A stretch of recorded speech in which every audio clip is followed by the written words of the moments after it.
तो दोस्तों आज के वीडियो में हम पढ़ेंगे MySQL और फंडामेंटल्स ऑफ डेटाबेस के बारे में। तो चलिए स्लाइड शो को शुरू करते हैं। ये आ गया हमारा टाइटल पेज। तो सबसे पहले पढ़ते हैं definition of database. Basically database है क्या? A database is an organized collection of data stored and accessed electronically from a computer system. Databases allow for the efficient querying, retrieval, updating and management of large volumes of information. तो database जो है एक organised collection होता है, उसका मजमुआ होता है किसका? डेटा का, जो कि हम स्टोर करते हैं और एक्सेस करते हैं किसी भी कंप्यूटर सिस्टम में से। डेटाबेस हमें अलाउ करता है कि हम उस डेटा की जो है क्यूरिंग कर सकें, मतलब जो कर्ड ऑपरेशंस होते हैं, क्रिएट, अपडेट, रिट्रीव और डिलीट के। ये हम आगे जाके पढ़ेंगे कर्ड ऑपरेशंस में कौन कौन सी क्यूरीज यूज़ होती हैं और कौन कौन सी नहीं होती। इसी तरीके से हम डेटाबेस को यूज़ ही इसलिए करते हैं कि हम डेटा जो जितना भी हमारा डेटा हो, जिस तरीके से मिसाल के तौर पे फेसबुक हो गया या फिर यूट्यूब हो गया या इवन गूगल हो गया, वो अपना तमाम यूज़र्स का डेटा जो है किसी न किसी डेटाबेस में इस्तेमाल करते हैं। ठीक है, आगे क्या कहता है कि they can handle various types of data including text, numbers, images and more. ठीक है, जो डेटा होता है वो टेक्स्ट भी हो सकता है, नंबर्स भी हो सकता है, इमेजेस भी हो सकती हैं और इसके अलावा भी बहुत कुछ हो सकता है, जैसे ईमेल्स होती हैं या फिर जो पासवर्ड्स होते हैं वो इनक्रिप्टेड रखे जाते हैं डेटाबेस में। The data is typically organised to model relevant aspects of reality, for instance the availability of rooms in hotels. अब इसका क्या मतलब है कि जो डेटा होता है रियल वर्ल्ड में, डेटाबेस हम क्यों यूज़ करते हैं? जैसे कि इसमें मिसाल दी गई है, वो ये दी गई है कि एक होटल है जिसके अंदर अगर आप जाते हैं, आप जाके रिसेप्शन पे यही पूछते हैं कि हमें एक रूम चाहिए किसी फ्लोर पे, या फिर आपका जो आप चाहते हैं कि मुझे ग्राउंड फ्लोर पे ही एक रूम चाहिए या फिर फर्स्ट पे, जहाँ पर भी। तो जो रिसेप्शन पे बंदा बैठा होता है वो क्या करेगा? अब उसके सामने जो पीसी पड़ा होगा उसमें वो एक सॉफ्टवेयर होगा, उसमें वो चेक करेगा कि भाई आया कि रूम अवेलेबल है या नहीं है। वो कोई रजिस्टर नहीं खोलेगा, उस पर चेक नहीं करेगा। आज के दौर में जितने भी होटल्स होंगे, 5 स्टार होटल्स या फिर उससे कम लेवल के, उन सबके पास कोई ना कोई सॉफ्टवेयर होता है। इसी तरीके से हॉस्पिटल्स में भी यही होता है, बेड अवेलेबल है कि नहीं है पेशेंट के लिए। इसी तरीके से लाइब्रेरीज़ में भी यूज़ होता है, लाइब्रेरी मैनेजमेंट सिस्टम के सॉफ्टवेयर बनते हैं। तो हर सॉफ्टवेयर जो है या वेब एप्लीकेशन या वेबसाइट्स जितनी भी हैं, वो एक डेटाबेस यूज़ करती हैं बैक एंड डेवलपमेंट के तौर पे। बैक एंड डेवलपमेंट में डेटाबेस यूज़ होता है। आगे क्या कहता है कि डेटाबेस मैनेजमेंट सिस्टम कहाँ थे, hotel, in a way that supports process requiring this information such as finding a hotel with vacancies. ठीक है, ये भी वही बात है, एग्जाम्पल दी गई है कि किसी होटल में वैकेंसी कोई जॉब की खाली है या नहीं है। Database management systems DBMS are specialised software applications designed to interact with the user, other applications and the database itself to capture and analyze data। ये भी वही बात हुई है कि भाई आप डेटा कैप्चर कर सकें और उसे यूज़ कर सकें और उससे जो है अच्छे तरीके से समझ सकें कि ये डेटा किस लिए यूज़ हो रहा है और इसका क्या काम है, ये आगे फ्यूचर में किस काम आएगा। ठीक है, नेक्स्ट स्लाइड पे चलते हैं। What is a database model? एक डेटाबेस मॉडल क्या है? A database model is a type of data model that determines the logical structure of a database and fundamentally determines how data can be stored, organized and manipulated। यही वही बात हो गई जो पिछली definition में थी। It serves as a conceptual framework that describes the relationship between different parts of the data, ensuring both data integrity and flexibility in accessing the data। यहाँ पे ये कह रहे हैं कि जो डेटाबेस का एक कॉन्सेप्चुअल फ्रेमवर्क होता है, जो कि दो डेटाबेसेस, ज़रूरी नहीं कि अगर एक डेटाबेस बना हुआ है तो वो एक एप्लीकेशन के लिए या एक वेबसाइट के लिए एक ही डेटाबेस होगा। मिसाल के तौर पे अगर एक ई-कॉमर्स का स्टोर है, आपका आपका अपना स्टोर है, तो उसके अंदर आप क्लाइंट्स का डेटा अलग रखेंगे, जो आपके मोस्ट फेवरेट क्लाइंट्स होंगे, जो कि आपके पुराने कस्टमर्स हैं। जो ज़्यादातर आपका सामान खरीदते हैं, और जो कि न्यू क्लाइंट्स हैं उनको आप अलग रखेंगे कि भाई ये कम से कम सामान खरीदते हैं या फिर ये कभी कभी जो है सामान खरीदते हैं। ये एक जनरल एग्जांपल है, बहुत सारी एग्जांपल हो सकती हैं। मतलब favourite clients, most frequent clients, और non seasonal clients. Seasonal clients और नॉन सीजनल क्लाइंट्स मैंने एक अपनी तरफ से एग्जांपल दे दिए। आप अलग अलग डेटाबेसेस बनाते होंगे, या मिसाल के तौर पे आप दराज या इनकी अमेज़ोन की एग्जांपल ले लें कि इनकी हर एक प्रोडक्ट के लिए एक डेटाबेस बनी हुई होगी जिसके अंदर वो अपडेट करते रहते होंगे कि भाई ये डेटाबेस इसके लिए है। ज़रूरी नहीं है वो माई एसक्यूएल यूज़ करते हो, वो कोई और डेटाबेस मॉडल यूज़ करते होंगे। ठीक है, अगली स्लाइड पे बढ़ते हैं। Types of database models. There are many database models, from those we will review basic 5 of these. वैसे तो डेटाबेस मॉडल्स बहुत सारी हैं, टोटल कितनी है मुझे नहीं पता, मगर इस वक्त जो है हम जो देखने वाले हैं वो बेसिक 5 मॉडल्स हैं। हायरार्चिकल model: data is organized into a tree-like structure implying a single parent for each record. It was popular in early database systems. तो hierarchical model जो है वो एक ट्री लाइक स्ट्रक्चर का होता है, जो यहाँ पे इलेक्ट्रॉनिक्स लिखा हुआ है सबसे ऊपर वाले रेक्टेंगल में, तो वो एक बेसिकली इलेक्ट्रॉनिक्स की दुकान है। उसके अंदर फिर जो उसका चाइल्ड ब्लॉक है वो टेलीविजन्स हैं, और दूसरा चाइल्ड ब्लॉक पोर्टेबल इलेक्ट्रॉनिक्स है। चाइल्ड और पेरेंट की टर्म हम प्रोग्रामिंग या डेटाबेस वगैरह में इसलिए यूज़ करते हैं क्योंकि पेरेंट जो है वो एक ही होता है, मतलब सबसे बड़ा होता है, हेड पे होता है। उसके बाद जो उसका लेवल 2 होता है उसको हम चाइल्ड कहते हैं। फिर उसके जो सब लेवल्स होते हैं हम उनको भी चाइल्ड ही कहते हैं, कि जो है चाइल्ड 1 के फिर ये 3 चाइल्ड आ गए, ट्यूब, टेलीविज़न, एलसीडी, प्लाज्मा, और पोर्टेबल इलेक्ट्रॉनिक्स के भी ये जितने भी लिखे हुए। ठीक है, अब नेक्स्ट मॉडल देखते हैं, नेटवर्क मॉडल। कहता है कि an extension of the hierarchical model where each record can have multiple parents forming a graph structure. ये इसका मतलब ये है कि जिस तरह हायरार्चिकल मॉडल था, नेटवर्क मॉडल भी उसी तरीके से है, लेकिन इसके अंदर जो है एक से ज़्यादा पेरेंट शो किया गया है, कैन हैव मल्टीपल पेरेंट्स। यानी कि एक प्रोजेक्ट है, प्रोजेक्ट के जो 2 चाइल्ड्स प्रोजेक्ट्स हैं, प्रोजेक्ट 1 और प्रोजेक्ट 2। फिर जो है उनके अंडर जो है वो है project department A, department B और डिपार्टमेंट सी। तो प्रोजेक्ट 1 जो आप देख रहे हैं उसके अंडर डिपार्टमेंट ए भी आता है, बी भी आता है और सी भी आता है, और प्रोजेक्ट 2 के अंडर बी और सी आता है। तो यहाँ पे सिर्फ ये डिफरेंस है कि एक जो प्रोजेक्ट है यानी कि चाइल्ड ब्लॉक जो है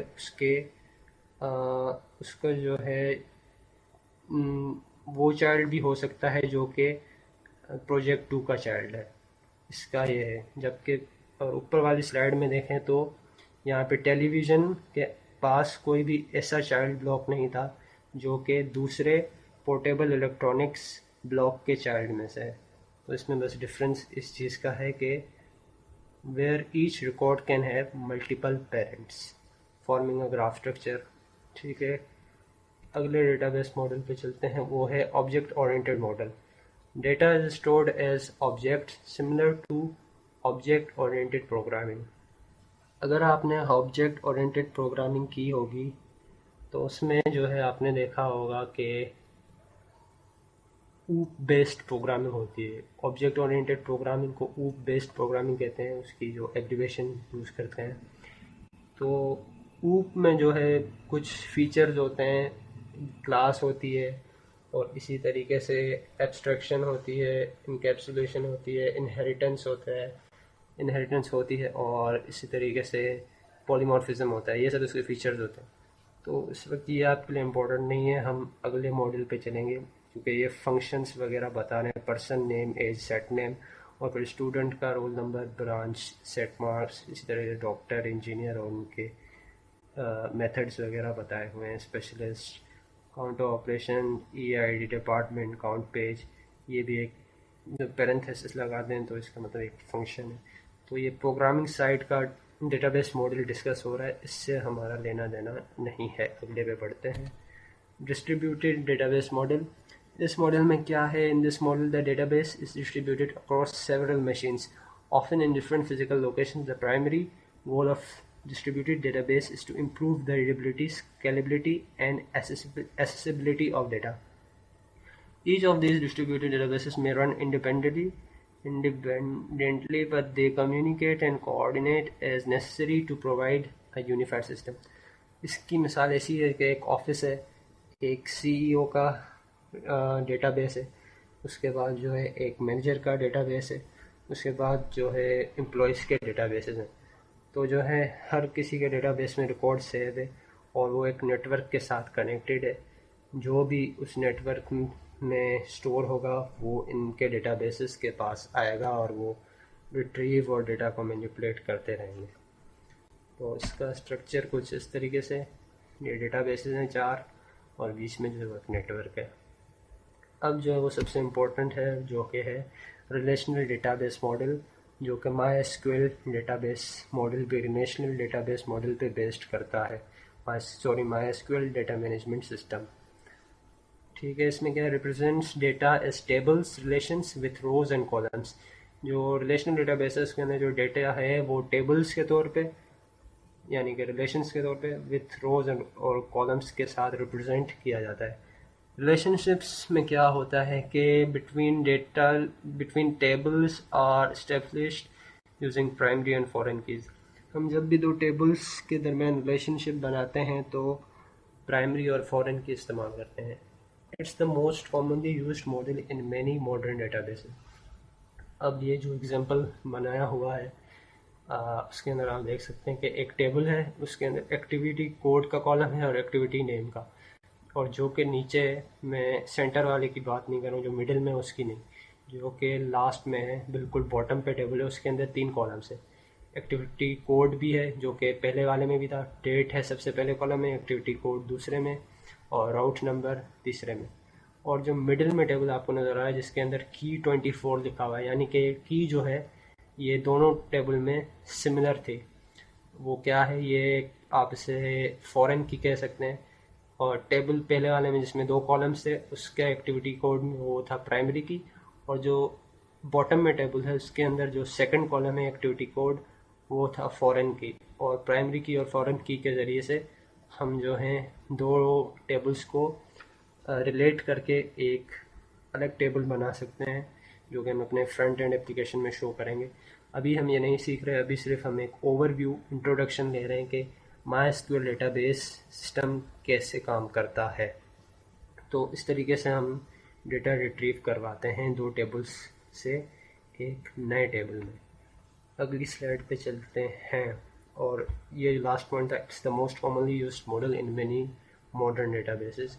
ये सबसे ज़्यादा इस्तेमाल या सबसे आम तौर पर इस्तेमाल किया जाने वाला डेटाबेस सिस्टम है, relational database model. Next slide में है MySQL डेटाबेस सिस्टम.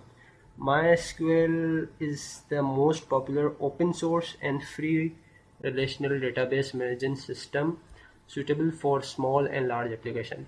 MySQL जो है वो पॉपुलर ओपन सोर्स और free relational database management system है. ओपन सोर्स का मतलब यह है कि इसका जो कोड है वो ऑन द वेब आपको इंटरनेट पे अवेलेबल मिलेगा. इसके जो सर्विसेज हैं इसको आपको बाय नहीं करना है, इसको आपको परचेस नहीं करना है, ये फ्री होता है. ठीक है, और इसको हम छोटे एप्लीकेशंस और बड़े एप्लीकेशंस के लिए इस्तेमाल कर सकते हैं, उनके लिए सूटेबल है. It allows developers to quickly develop and deploy various types of applications including web apps, desktop apps, mobile apps, cloud native apps and more. ये जो है डेवलपर्स के लिए बहुत अच्छा है, उनको अलाउ करता है कि भाई आप जो है वेब एप्स बनाएं, डेस्कटॉप एप्स बनाएं, मोबाइल एप्स बनाएं या क्लाउड नेटिव एप्स बनाएं, या फिर और भी मुख्तलिफ़ किस्म के सॉफ्टवेयर्स वगैरह में आप ये MySQL डेटाबेस सिस्टम इस्तेमाल कर सकते हैं. मोस्टली हम जो करेंगे वो करेंगे, हम बनाएंगे भाई इससे वेब एप्स, वेब एप्लीकेशंस और वेबसाइट्स, क्योंकि हमने जो है अपनी वेबसाइट को डायनेमिक बनाना है. It is a multi-user database management system available on important platforms such as Linux, Windows and Mac. जो अपना MySQL डेटाबेस सिस्टम है वो multi user database management system है, क्योंकि ये Linux यूज़ करने वाले भी इस्तेमाल कर सकते हैं, विंडोज़ यूज़ करने वाले भी इस्तेमाल कर सकते हैं और मैक यूज़ करने वाले भी इस्तेमाल कर सकते हैं. ठीक है, अगली स्लाइड पे चलते हैं। तो यूजेस ऑफ माई एसक्यूएल, ये लास्ट स्लाइड है। तो MySQL is written in C and C plus plus and it is PHP friendly. MySQL जो है सी और सी प्लस प्लस में लिखी गई थी, ठीक है, और PHP फ्रेंडली भी है। It supports large databases and can have 50 million rows or more in a table। भाई जो इट सपोर्ट्स, जो ये सपोर्ट करता है लार्ज डेटाबेसेस को, और 50 मिलियन से ज़्यादा रोज इसमें हो सकती हैं और इससे भी ज़्यादा हो सकती हैं इसके टेबल में। MySQL is fast, reliable, flexible and offers robust security. MySQL जो है वो तेज़ है, रिलेबल है, फ्लेक्सिबल है और जो है स्ट्रॉन्ग सिक्योरिटी प्रोवाइड करता है। क्योंकि मैंने पहले भी बताया था, इसके अंदर जो पासवर्ड है, आप PHP का फंक्शन इस्तेमाल करते हुए इसके अंदर पासवर्ड जो है वो हैश्ड स्टोर कर सकते हैं, और भी अदरवाइज भी इसकी सिक्योरिटी स्ट्रॉन्ग है। तो आगे क्या कहता है कि the most common use of MySQL is for website databases, ठीक है। For example it can store millions of products for an online retail store. मिसाल के तौर पे जो है ये मिलियंस ऑफ प्रोडक्ट्स स्टोर कर सकता है किसी भी ऑनलाइन रिटेल स्टोर के वेब एप्लीकेशन या वेबसाइट के लिए। It is used by database-driven applications and content management systems (CMS) such as WordPress, Drupal, Joomla, PHPBB and so on। तो वर्डप्रेस तो आपने ज़रूर सुना ही होगा और यूज़ भी किया होगा कि भाई वहाँ पे किस तरीके से हम ड्रैग एंड ड्रॉप करके वेबसाइट्स बनाते हैं। वहाँ पर भी MySQL डेटाबेस यूज़ होता है उनके डेटा को स्टोर करने के, जैसे इमेजेस, थीम्स वगैरह जो भी वर्डप्रेस पे अवेलेबल होती हैं। तो आज की स्लाइड शो या फिर मेरे को वीडियो में इतना ही।